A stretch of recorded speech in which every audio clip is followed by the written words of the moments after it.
Hi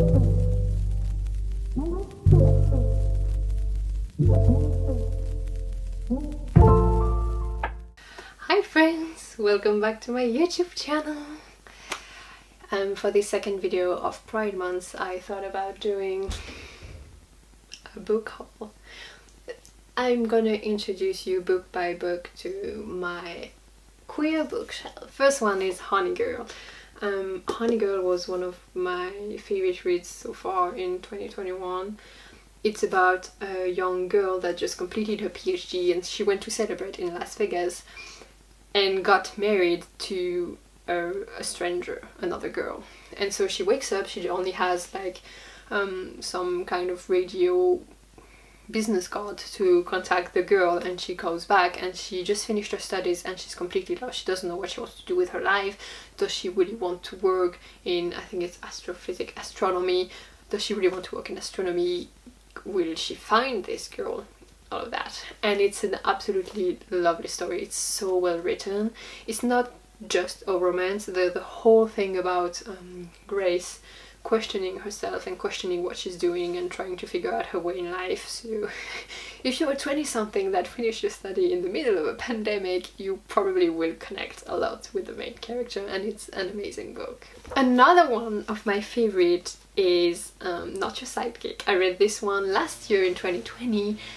It's about a younger Jessica whose whole family is superheroes, and she really wants to be a superhero. So she keeps trying to put herself in a situation, but no powers.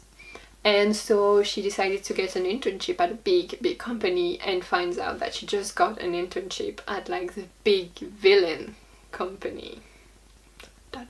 What's happening? It's a really lovely story. It's sapphic.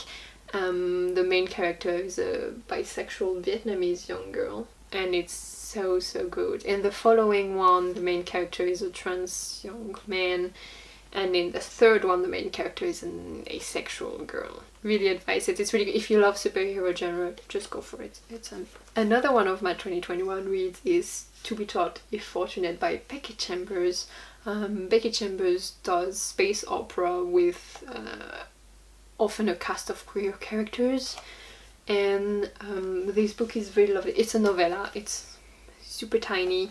It's about a group of space explorers who are sent to explore several planets, and at one point they lose contact with Earth, and it asks a lot of questions about humanity, curiosity, space traveling, what do we do up in space, and it's really beautiful and lovely, and it's a really lovely story. Cute young adult rom-com, The Henna Wars. It's about a young Bengali girl who for like their whole school they have to build project and build small companies, and she decided to do on her culture, her Bengali culture, with henna tattoos.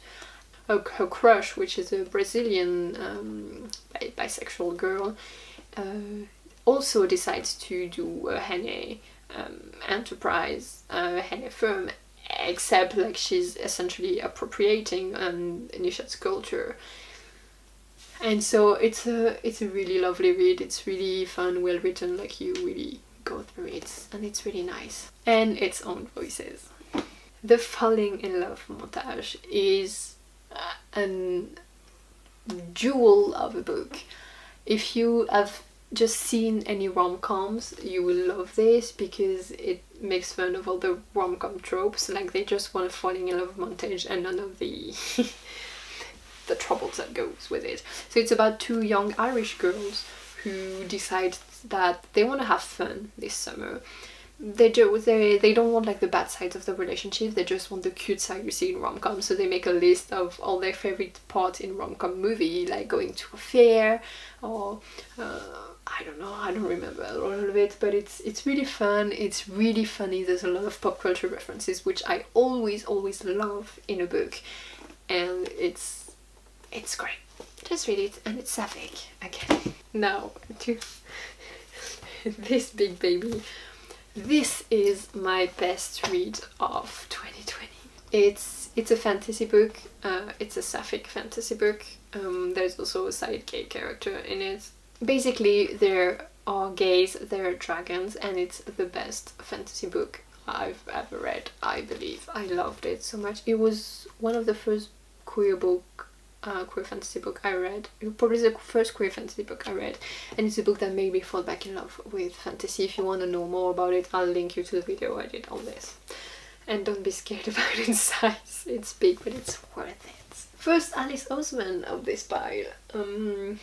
This is I Was Born for This by Alice Oseman. Cast of queer characters. I think there's a bisexual character, there's a trans character, can't remember all of them. There may be several bisexual or queer characters, a lot of queer characters in this. It's about a young fan of a band, like Angel is a massive fan of The Ark. And it's about this whole adventure she goes on. She dreams of meeting like the main leader of the band, Jimmy. She loves him so much, and she goes to a concert and things go sideways, and she actually gets to meet her favorite star. And it says a lot about fandom and fan culture and everything, and it's a really lovely book. It's really nice, it's a great read, and if you love fandoms and pop culture, if you've ever been a fan of a musician, this will speak to you. Second, Alice Oseman, if you know Heartstopper, which you should, it's an absolutely adorable graphic novel series which will be adapted to TV, so yay to that. This is just a small novella on Nick and Charlie. So Nick and Charlie are the main characters in the Heartstopper series, where they're dating and Nick discovers his bisexuality, and so they're dating through high school, and this is just a quick novella on when Nick is going to university, and so they're gonna be separated, and Charlie is very anxious about that, so it's just very cute. If you like the Heartstopper world, check it out. This one is just a collection of small retellings of folk tales, so it's a lot of cute stories and Once Upon a Time, and there's a queer character in every single one of those. And it's absolutely lovely. It's like for every kid that didn't get to see themselves in the fairy tales they were told when they were kids. I discovered Dan Wilde book last year, and she's big on pop culture. There's a lot of pop culture references in the book, and I love it. They're a romance book, so this one is about a young girl that moves to Los Angeles for an internship, and she's gonna intern as an assistant writer on her favorite TV show ever. And one day she offers a script, a new storyline with a queer character in it, and so it gets accepted. But she realizes that her boss stole her script and is actually erasing the queerness of the character she created. And so she's really mad about that, and she tries to take back power in it. And it talks about representation and queer baiting and people being scared of diversity and putting queer characters on show, and it's sapphic, it's lovely, it's really cute. Honestly, it's super cute, and if you love pop culture references, this is for you. This Is How You Lose a Time War was co-written by Amar El-Mouta and Max Gladstone. It's a collection of letters between Red and Blue, and Red and Blue are agents that work for different time traveling companies, and it's not companies, it's like government agency or something, and they each try to rewrite the story and rewrite history, and they start as enemies. It's a big enemies to lovers. The writing is beautiful, it's just letters from one to the other, and if you like science fiction, and I was not used to this kind of book, but it's really, really beautiful. It's just like super poetic. I don't think it's explicitly queer, but the main character is queer and clearly attracted to girls, but like romance really isn't the plot. It's Nina LaCour. I absolutely love Nina LaCour. It's a ghost story, and she has a way of writing that is very poetic and lovely. This is The Extraordinaries by T.J. Klune. I started reading T.J. Klune's work with The House in the Cerulean Sea, which is amazing. And so this is T.J. Klune's book. It's about a young boy that in a new universe where superheroes exist, this young boy writes fan fictions about them. And so if you ever read fan fiction or written them, like you will feel seen by that. And it's a really cute story about this boy being an absolute fanboy of superheroes and writing fan fiction on them, and then he finally gets to meet his hero and find out the truth and everything. It's really cute. The Afterwards is a fantasy book. It's about a group of fighters, all-female cast that saved the world, but this is after that saved the world. So it's not about the big story on how they saved the world, it's about how they live after having saved the world, and they don't have an easy life. And it's really original, because usually you have the big story building up to the saving of the world, and this is the fallout of it. They still have to get money and to figure out food, and one of them actually has to get married so she can, like, her school can be paid for. So it's really interesting to have this kind of thing, and it's very, very queer. There's so many queer characters. It's a book about a young girl that after her brother's suicide attempt, she is sent to go away at her uncle's house, and she goes to this house which is in a town that was built by her ancestors, the ancestors of her family, because her great-great-great-grandmother survived a shipwreck. And so nobody found the shipwreck, and she goes on, like, she gets persuaded that she needs to find the shipwreck and she needs to find it. And it's about her trying to figure out herself and trying to know what she wants, because she was having a very destructive behavior, and now she's faced only with herself and the history of her family, which is kind of shady because you don't really know a lot. And it's just great, and it's sapphic also. A Dark and Hollow Star is for all the fantasy fans that are also fans of video games, big video games energy. Love it. And so it's a fairy world, so there's fairy, like night fairy and day fairy. There's a series of murder, like some people are murdered, and it's a whole investigation to figure out who did what. And there's 4 main characters, 2 women, 2 men. Everyone is queer. The Grace Keeper, this is a Kirsty Logan book, because I read a book, it's down to the bottom. I read a Kirsty Logan book also, and this is the main characters of Sapphic, and she has a way of writing. I don't think I can tell you exactly what this is about. It's about a circus, like the whole world is water, it's only very small islands, and there's this girl that does a circus show with her bear, and it's about mermaids and everything. Like, I can't really talk about this book properly. It's a weird book, but it's a beautiful writing. It's very oniric, and it doesn't make a lot of sense, but it's not supposed to make a lot of sense. And Kirsty Logan writing is breathtaking, really beautiful. Another Alice Oseman, I think this is her most recent, is Loveless. It's about a young girl, which is Georgia, who is obsessed with rom-coms and obsessed with falling in love, and she's never fell in love, and so she goes on this journey, and she goes to uni, and she's like, I'm gonna fall in love at uni, I'm gonna get a boyfriend or a girlfriend, and I'm gonna fall in love. And she realizes she's actually asexual and aromantic. And this is an ode to friendships and to platonic relationship, and it's a really, really great book. And it's the whole journey of Georgia figuring herself out as an asexual, aromantic young girl, and it's brilliant. This is another one of my favorite books of 2020. Red, White and Royal Blue is the story of Alex Clermont. I also made a video about this one, I think.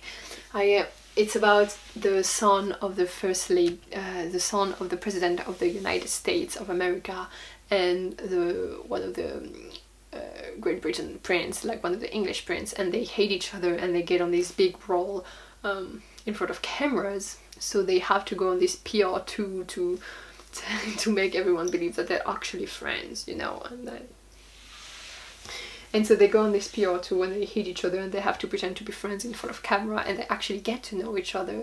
And it's so lovely and cute, and it's an amazing book, really. It's so heartwarming, so feel good, and it's amazing. Another one of my favorites, it's Nina Lacour, which is one of my favorite discoveries of 2020, and this book is about movie making. So if you love movie making, you're gonna love this. And so it's about Emmy, who is working on sets, on movie sets, and she makes and builds movie sets. And so she goes on, she finds a letter from a former big how's it cowboy, big Western actor that's addressed to his daughter, and so she finds his granddaughter and she meets her, and they go on this chasing down like this movie icon's life, and at the same time she has to build a set for an indie movie, and she gets involved with this girl, and it's amazing. It's a brilliant book. If you love movie making, this is a book that's dedicated to all those who love storytelling and the power of storytelling, and it's amazing. This is a non-fiction book, which should be with my non-fiction book, but is in this shelf. And so it's an anthology of personal essays on bisexuality, and everybody is talking about their experience with bisexuality, because sexuality is a spectrum and bisexuality also. And so it's really interesting. So there's another volume that I don't have, but it's very interesting to see. They talk about representation in movies, or how they figure it out, or the biphobia of other people, or there's even one girl who is a lesbian but identified as bisexual for part, and she talks about her relationship to that label and to labels in general and everything, and it's really interesting. This is a really cute book. It's Elazzo. It's written by an indigenous. Elazzo is about a young indigenous girl who goes to like her cousin gets murdered, and she can summon a ghost, like ghosts of pets and animals, and so she wants to avenge her cousin and figure out what happened to him, because she doesn't believe it was an accident, and so she goes on this whole journey with her parents to figure out what happened to him. It's really nice, and the main character is asexual, so it goes on the queer shelf. This is the French version of We Are Okay by Nina Lacour. I don't think I made a video about it. I should. It is the first book I read by Nina Lacour. It's amazing. It's a book, the main character is sapphic. There's talk about a previous sapphic relationship also, but this book is mainly about grief and about this young girl that faced with the death of her grandfather, learns a lot about her family, and she's completely lost, and she flees and she goes away to uni, and she's absolutely lost into what is happening. And so it's a really beautiful book. It's gonna make you cry, but you're gonna love it. This is an amazing book. I love it. It's an anthology of horror stories. Most of them, not all of them I think, but a lot of them are queer. And if you like ambience books that are mostly about mood setting and the feeling and the vibe, you will love this, because it's very horror. It makes you very uncomfortable, but it's amazing. Here's all my rainbow shelf for now, because I'm filming this in advance, and I will probably add more queer books because you know me. So thanks for watching. Bye! And this video is mostly to show you that there's such a diversity of queer books. This is all the physical queer books I own. I've read a lot of ebooks that are queer that I do not own, but just in this there's like non-fiction and fantasy and romance and all different kind of identities, and like if you want to read queer books, you can find queer books. They're everywhere, you just have to know where to look for.